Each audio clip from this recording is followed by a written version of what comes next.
Hey everybody, this is a clip from the latest episode of The Randi Rhodes Show. If you want the full episode, you can watch live on Free Speech TV, Dish Channel 9415, DirecTV 348, Sling, Roku, and Apple TV. The Randi Rhodes Show. Turn up your mind. I've been in policing for almost 30 years. The events I witnessed on January 6th was the worst attack on law enforcement and our democracy that I've seen in my entire career. I witnessed insurgents beating police officers with fists, pipes, sticks, bats, metal barricades, and flagpoles. These criminals came prepared for war. They came with their own radio system to coordinate the attack and climbing gear and other equipment to defeat the Capitol's security features. I am sickened by what I witnessed that day. Our officers fought valiantly, using batons, shields, chemical munitions, and pepper ball guns to hold back the attackers. Capitol Police and responding law enforcement agencies showed tremendous restraint by not using their firearms, which would have likely led to a more chaotic situation and a possible mass casualty incident. No civilian law enforcement agency, to include the United States Capitol Police, is trained or equipped to repel an insurrection of thousands of individuals focused on breaching a building at all costs. I am extremely proud and appreciative of the Capitol Police officers, the Metropolitan Police Department, and the other law enforcement agencies that came to our assistance. A clear lack of accurate and complete intelligence across several federal agencies contributed to this event, and not poor planning by the United States Capitol Police. I don't know about that. Hello, everybody. Hello, we had our first hearing on the insurrection, and we need to get to the bottom of what happened. Actually, we need to get to the top of what happened. The bottom would be the psychos that are beating police officers with Blue Lives Matter flags. The top is people like Donald Trump, Josh Hawley, Ted Cruz, who are cheering all that on. This was very disconcerting. This was a very weird hearing, in that what we know is that 3 days before that, by the way, is the former Capitol Police Chief Sund, Mr. Sund. And what we know is that 3 days before the thousands of rioters converged on the U.S. Capitol, there was an internal Capitol Police intelligence report that was generated by Mr. Sund's Capitol Police Intelligence Unit. That was barely brought up. What they did bring up, though, was the January 5th Joint Terrorism Task Force report the night before that warned that there were people coming to commit violence and declare war on the Capitol. I mean, this was a very strange hearing. You know, I don't know, just the prosecutor in me, I don't know who that would be, but just the inclination to want to know the answers, the curiosity, I would guess, makes me want to see everybody's emails. It makes me want to have everybody's phone records. Do you know what I'm saying? This was a very bizarre hearing. There was like no conclusion at all. It was just, you know, like playing hot potato. You ever play hot potato? You know, like when this is before video games, everybody, before. We used to play games with vegetables. We used to walk uphill one way every day in the snow to school. And we would have to play games with vegetables, like passing hot potatoes to see who could do it and not get burned.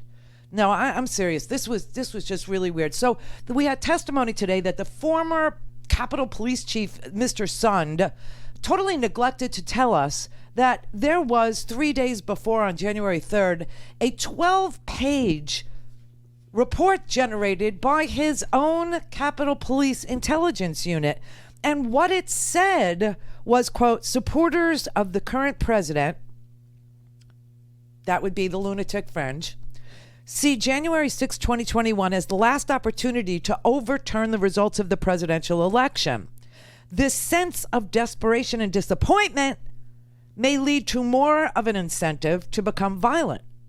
Unlike previous post-election protests, the targets of the pro-Trump supporters are not necessarily the counter-protesters as they were previously, meaning Antifa, but rather Congress itself is the target on the 6th.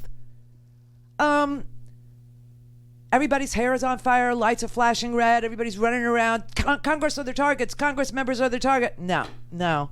Barely mentioned at this hearing today. It's an internal report, and it doesn't appear to have been shared very widely, okay? The only thing that they did talk about today was the February 5th, the day before. You remember the Norfolk, Virginia office put out some sort of an explicit warning saying that there was going to be violence and that the threat was to commit war. Yeah, I mean, these were the words. And that was sent by email, apparently. And nobody bothered to open their email, or what? It went to their spam folder? What are we talking over here? What are we saying?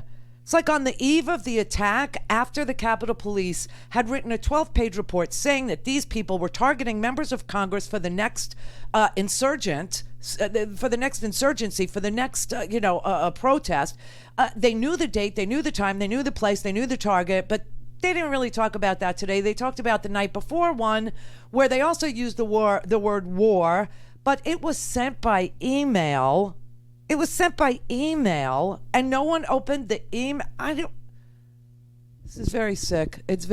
And then they talked about what was the holdup in the National Guard. Now, yesterday I gave you a timeline. I tried to explain it to you. I said at 1:09, this all started. At 1:09, there were phone calls. At 1:09, everybody understood. 1:09. Wapner. Do you know what I mean? And Roy Blunt today said, well, what was the problem with deploying the National Guard? Turns out that some people, like Mr. Sund and Mr. Irving, don't agree on what time the National Guard were called. You said in your testimony that when asked for National Guard assistance, you approved it. Mr. Sund stated that he asked for the National Guard assistance at 1:09, and you approved. It was approved at 2:10. Why would it take an hour to approve National Guard assistance on your part in that moment of crisis? Mr. Irving. Senator, from my recollection, I did not receive a request for approval for National Guard until shortly after 2 p.m. when I was in Michael Stanger's office. Let me get that straightened out. Mr. Sund, do you know when you asked for National Guard assistance? Was it 1:09 or was it 2 p.m.? It was 1:09, sir. 1:09. And who did you ask for assistance at 1:09? It was from Mr. Irving. I believe he was in the company of Mr. Stinger at the time as well. So this is the former Capitol Police Chief saying that he told the House Sergeant at Arms at 1:09 that he needed National Guard. The House Sergeant at Arms doesn't recall that. Doesn't recall. So Blunt says to the Capitol Police Chief, Sund, when was it? 1:09. And why, Mr. Irving, Sergeant at Arms, don't you remember? I don't know. Mr. Sund, when you spoke to the House Sergeant at Arms, do you remember like who he was with? Yeah, he was with the Sergeant at Arms from the Senate. Somebody is not telling the truth. Do you understand what I'm saying to you? Somebody was not telling the truth. And the idea that they never really discussed anything except an email warning, like the FBI emailed it in, this is what their testimony was today. Oh, the FBI emailed a Joint Terrorism Task Force warning that said that these insurgents were going to commit acts of war on the Capitol the night before. And apparently it went to spam. Listen, next time you send an email like that, put like free Amazon Prime offer in the subject line. So they open the damn thing. Oh, something is wrong here, and I don't know what it is. But I will tell you this is just the first round to get people on the record under oath telling what they knew and when they knew it and what they think happened. Okay. There is something so ugly going on here, I can't even explain it. I will tell you that it seems like in our government, the only people who take threats from white supremacists seriously are non-whites. Yeah.